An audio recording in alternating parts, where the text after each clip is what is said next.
Oh man, I'd say that was one of the top two shows of my entire life. Was Kiss, Def Leppard front row, and then Prince.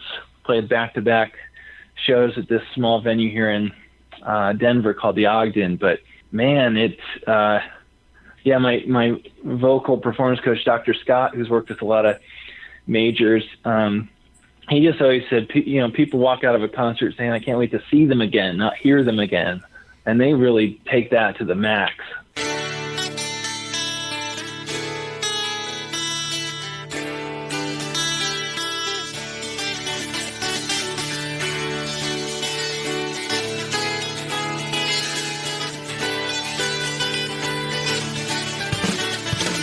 Welcome to the Better Each Day podcast radio show with Bruce Hilliard. Today and every day, reaching out for innovative ideas in every way. Today's show is brought to you by your future. It comes with a lifetime guarantee. Make a better each day now, baby. Better in every way. And it came to pass one day in rock and roll heaven, Gabriel summoned his flock of flying monkeys unto him and spoke thus. Taketh this glitter and spandex, hair and screaming guitars, and tell the mortals of earth that the sounds of the 70s and 80s, the glam bands of yesteryear, and the sound of a stack of Marshall guitar amps cranked up to 11 will be reborn. And we shall call it Love Stallion. And its lead vocalist will be born to boogie and raised to rock. Aaron Hart. Aaron, good morning. How are you? I'm good, man. Thanks for having me. Yeah, my burning question. How is it you got into playing 70s and 80s 2018? It's time for it to come back. Yeah, I always, I grew up loving Van Halen and Kiss and Def Leppard and all that sort of thing, and but not really diving too deep into their music and that sort of thing. But my buddy Rob, who I'd known for years, played together in various projects, who's the co-writer for the project, he kind of grew up in L.A., caught, the end of the glam era and all the arena rock. And so had been growing up playing all those records. So we talked about what our dream band would be, and we had just started seeing a lot of those big bands like Aerosmith and Kiss and coming back and playing a lot of arenas again. And our dream band was kind of bring some of that sound back, make it our own, and make a big spectacle of it. So we, fall of 13, decided to start writing and ended up playing our first show early 15. You had an album out, in June of this year? Yeah, we just released Unforgettable Ride, which is a 9-song CD, and that was June 2nd. We released that at the Walnut Room here in Denver. And that's original music? All original, yep. So is it influenced by the 70s and the 80s, I'm guessing? Yeah, I'd say I think our sweet spot is maybe 77 to 86, something like that, plus or minus a few years. Those are some great songs that came out of that era. And you have an incredibly good voice for this, too. It's hard to do. In fact, all the guitars, everything. There was some really rough music that came out. Very athletic music, I should say. You have to have a lot of range to do what you do. Yeah. I mean, kind of my thought on that lately is that I guess back in that time, people spent more time singing or playing guitar and rather than staring at their phones or the TV. That's my guess. You sound like somebody's dad now, when you talk like that. Well, back in my day, Yeah. But I find myself doing the same thing. It's just different. You'd like to know where it's all headed, but there's no way of telling. But I think you're right. I think there was some really good tunes and some really good artistic work that came out of that era. And I'm glad you're carrying the torch. Yeah, I think people are kind of craving more of that raw sound and something a little different than just, the three, four chords that are written by all the same people, in LA and New York. And yeah, I think there's been a kind of a resurgence, not just in the rock and roll, but in live music. When you do Van Halen, are you doing the Sam Halen or the original? So we don't do any covers, actually. But I get, people always ask me who I like better. I love Dave's showmanship and, his crazy outfits and kind of soulful vibe. But I also really like Sammy's songwriting, his voice. He's just such a great singer. So they're both so different. I don't know if I could say one's better. I really love them both. So you don't do any covers at all then? No, we played our first cover just as kind of a finale at our album release and brought up the other two bands and did kind of a big last hurrah. But no, we don't do any covers, and just because we want to be playing our tunes with all the time we have, but also just because we're somewhat of a unique band right now, we don't want anyone confusing us with a cover band. We want them to really know that we wrote these tunes. So yeah, you're not a tribute band. And there's plenty of those. There certainly are. The funniest one I heard of was a Willie Nelson tribute band called Half Nelson. I know. Yeah, I mean it's tempting to do because of course the music is so good. I got hit up by a Kiss tribute band wanting me to be their Paul Stanley, and I was tempted to do it, but it's just hard to do two projects, especially something so as involved as Kiss. What was the first concert you went to? Yeah, I guess the one that sticks out, and I, of course, saw local stuff in my hometown, but I think I was a freshman or a sophomore in high school, and I went to see Dave Matthews Band in an arena in Chicago, and I think I was allowed to go because my parents wanted me to keep an eye on my older brother to make sure he wasn't getting into anything. You're babysitting your older brother. That's good. Yeah. But, man, those guys, I mean, mostly kind of in high school, I just listened to what my brother was listening to, and he listened to a lot of Dave and then a lot of Metallica. And he, of course, was in control of the music and the car and all that stuff. So, but yeah, those guys were just insanely talented. Yeah, he's a great musician. No question about it. What's the first album, CD, I guess, whatever, download you got? That's another tough one, isn't it? Yeah, I would say, and it was kind of the records that either my dad or my older brother got, but the one that jumps out to me is Michael Jackson's Thriller. Oh. I just listened to that over and over and over and over and over. Yeah, I think it was, maybe 91 when Michael Jackson Dangerous came out. So that's kind of the first one I remember. And then, of course, that led to listening to Thriller. I remember just rocking out and dancing to that. Did you get into, for instance, Pearl Jam, Nirvana? No, and of course that's the grunge is the antithesis of glam rock in a way. But I couldn't really get into that. I kind of, I grew up, my dad would put on vinyl Beach Boys and some more stuff like that. So I was always kind of hooked to the pop hook, big all the layered harmonies sort of thing. So, and of course Michael Jackson. So kind of had a very pop rock influence. So when that stuff came along, I just couldn't seem to connect with it too well. It isn't quite as technical as what you're naming off, especially if you name off like Queen. Wow. I mean, that's some layered harmonies there. If you look up layered harmonies in the dictionary, it's Queen. Yeah, Queen's one of my all-time favorites. I mean, I remember, of course, with Wayne's World and Bohemian Rhapsody. Oh, yeah. But yeah, and I can't wait for that document or the movie to come out in November. I don't know about it. Tell me about that. Yeah, so I guess they've been trying to put this together for quite a while. Brian May was trying to put together a kind of a big Hollywood movie about Freddie's life.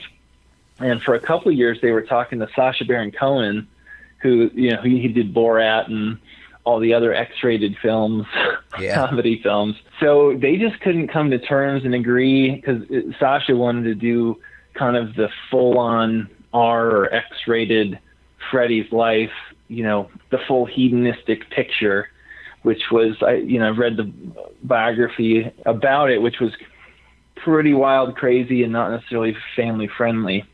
Brian was after more that family friendly, let everyone share in this story. So apparently Sasha walked away, and they got I can't remember the guy's name who's in it now, but that's coming out. It's called Bohemian Rhapsody, I think November 2nd.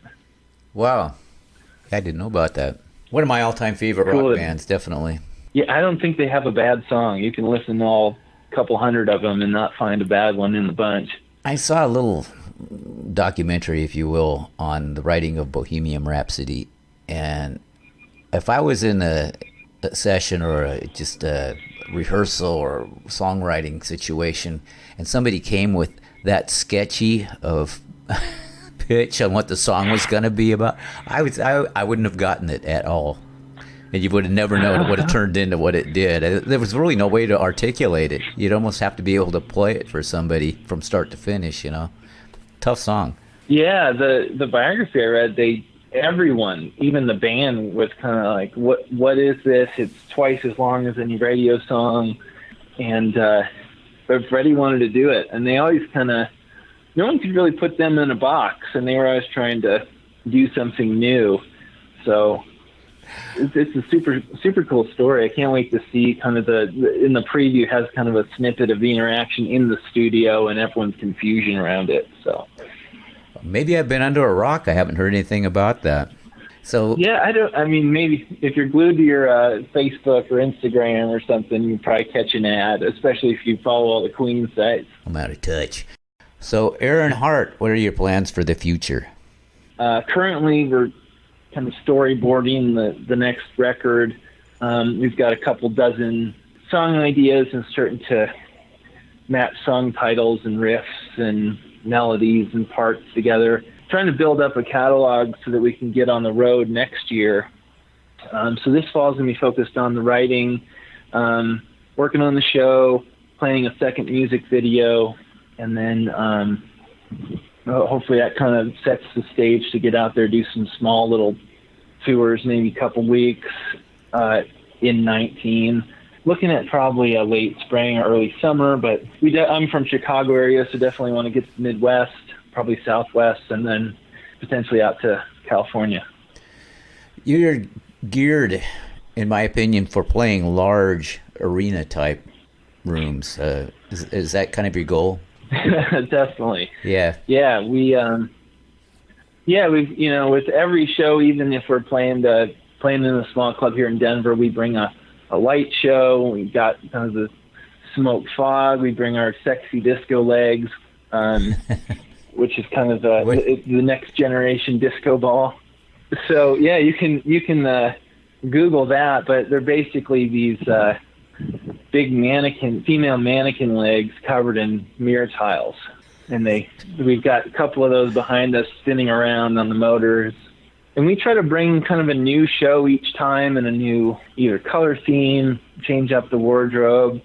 And so that's certainly our goal. We'd like to build to just bigger and bigger, and who knows, maybe do Paul Stanley, and I know a couple other people kind of get on there, the big swing and swing across the whole arena. I think that's on the horizon soon too. Oh God, it sounds like you're having a blast doing it, though. I mean, that's the one thing an audience can tell. Sometimes they can like your music or kind of not like it or whatever, and I'm sure they love your stuff, but they can tell if you're having fun. Yeah, I think and I read Paul Stanley's autobiography, Face the Music, and he talks, that's a lot of the themes of some of those acts, was just kind of how can we just blow people away, give them something totally brand new and shock them. And Kiss of course had great writing, but showing up in their makeup and their platforms, and you absolutely couldn't forget them.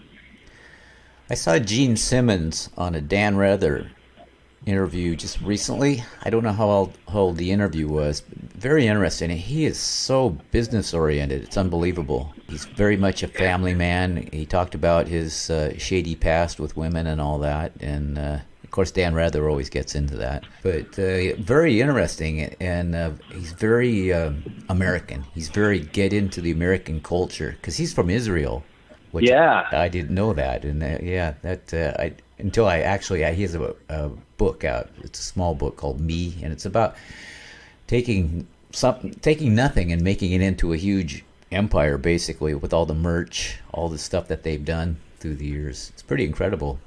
Yeah. He's a shut up. I did read that. Did you really? It's pretty interesting. Yeah. He's a shut up, get out of my way kind of a guy. Yeah, everything from selling fruit and all that to, he was, I don't know if it was that book or an interview, but he talks about being in a rock brand, not a rock band. Yeah. But yeah, he loves America, and take what you can get and go get what you want. He's definitely a character. When I saw Kiss, I actually saw him front row in 14, and I was right in front of Gene, about 15 feet away from him. And man, when he looks you in the eye and licks his bass and all that, it's just it's such an experience. It's so people will put on an old Kiss record and listen to Deuce, but it's so different to see it and feel it and see it up close too. It really changed my perspective. I think that's what they're about, really, is what you just described, the experience and everything of actually being there and just how outrageous they are. Oh man, I'd say that was one of the top 2 shows of my entire life was Kiss, Def Leppard front row, and then Prince played back-to-back shows at this small venue here in Denver called the Ogden. But man, it's my vocal performance coach, Dr. Scott, who's worked with a lot of majors, he just always said, people walk out of a concert saying, I can't wait to see them again, not hear them again. And they really take that to the max. I love the backstories when you hear these people talk about, because I wouldn't have appreciated Kiss as much until I heard Gene Simmons talk and read his book and everything, and it all kind of fits together now, and I see what he's doing. Doing this show, I understand that's the whole kind of goal of this thing, is for people to understand the backstory and where you're coming from and why you're doing what you're doing and how you want to connect with people and stuff like that. And the way you just described, having to see somebody live really to fully appreciate what they're doing is key. Yeah. The stories are just great too. Of so many of these big rock stars, they were driving cabs and waiting tables and really, really earned it. You almost always have to have a day gig when you're doing it. I don't know a lot of musicians actually that play full time. Yeah, absolutely. Unless you like eating mac and cheese, top ramen, and those wonderful diets that you've probably at least tested. And not by choice. I know it. Yeah, great. What do we have? I don't know. What's in the fridge? And I played a few gigs with food poisoning. Because you clean out the fridge, and that's tough because you're stuck on the stage. This is the part I'll edit out. I don't want to talk about food poisoning. So yeah, what's a good song, Aaron? Tell me something. So our first single is a song called Slow Release, and we did a music video for that. It's actually compilation footage of a headliner show we played at the Marquee Theater back in February, and then a rehearsal and some behind the scenes of the show. Our bassist Arrow's girlfriend, Gabby, put that together.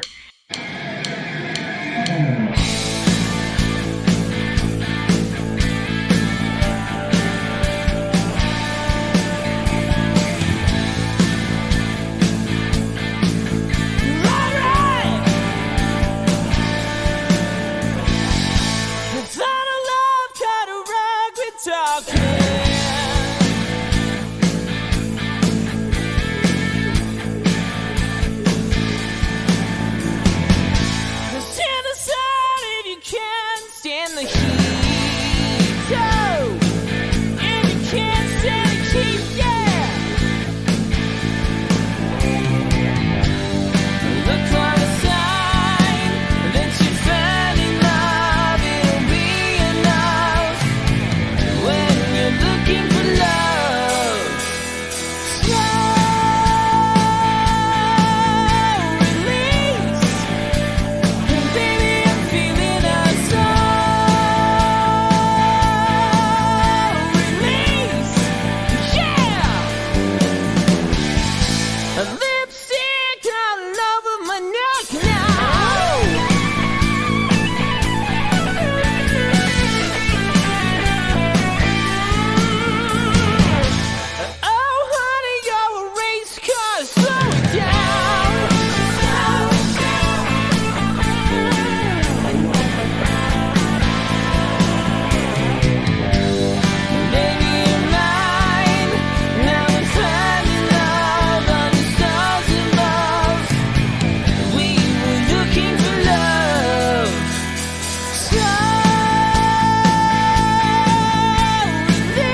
So yeah, the song Slow Release, our first single, and then another song, Big Rock Radio, were actually the two songs that Rob and I wrote first. We were at a Muse concert in Denver here at the Pepsi Center, so at an arena, and that's where Rob and I got to talking of, man, we should do this arena rock. We should bring that back. And so we were throwing ideas back and forth, and went outside to get a beer, and we were just singing our ideas, saying all of our ideas into the phone.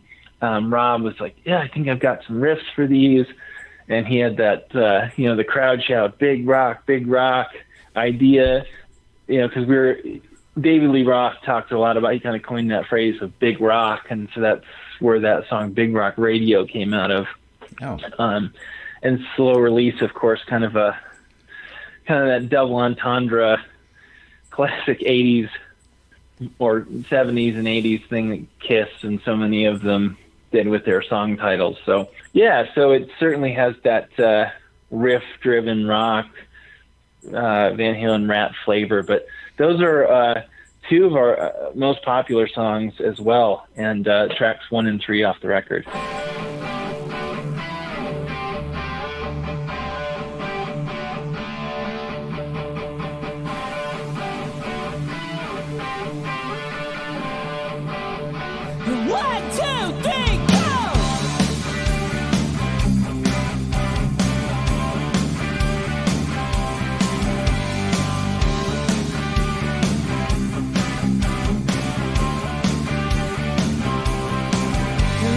Scary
You know, Aaron, there are people that are out there that do nothing but criticize, and I think it's probably really easy for them to say, oh, 70s and 80s rock, that's obsolete, it'll never come back.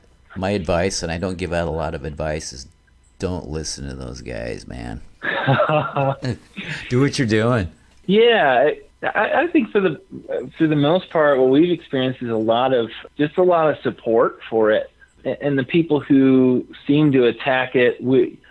My question is always, what else is going on? Did you maybe you're not able to do it, or you never picked up the guitar and you wish you did, or you've got your day job you can't get out of, or whatever it might be. There's usually something else going on behind the scenes that causes them to attack other people's art. But regardless of the genre, I think, people who are pushing through today, when it's, it seems so stacked against small indie artists, that, I'm very much about supporting other people, and the Denver music scene is just booming.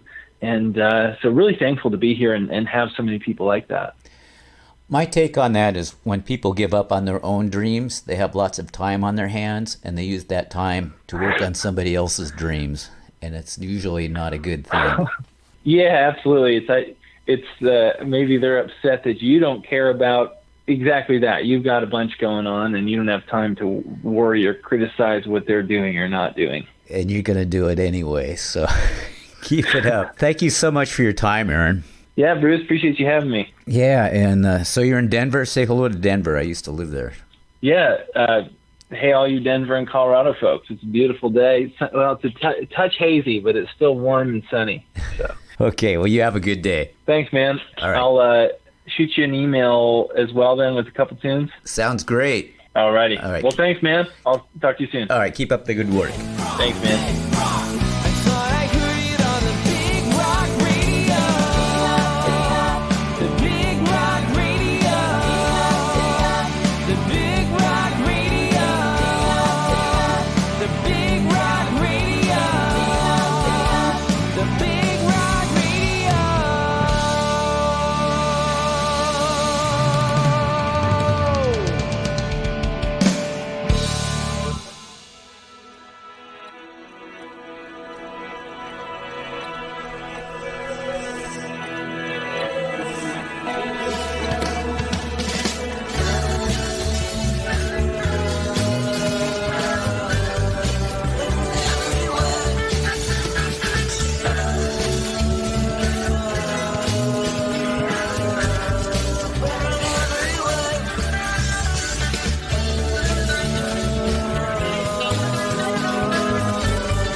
Listening to the Better Each Day podcast radio show with Bruce Hilliard. We'll be back with a new horizon, but until then, honor the future. It comes with a lifetime guarantee.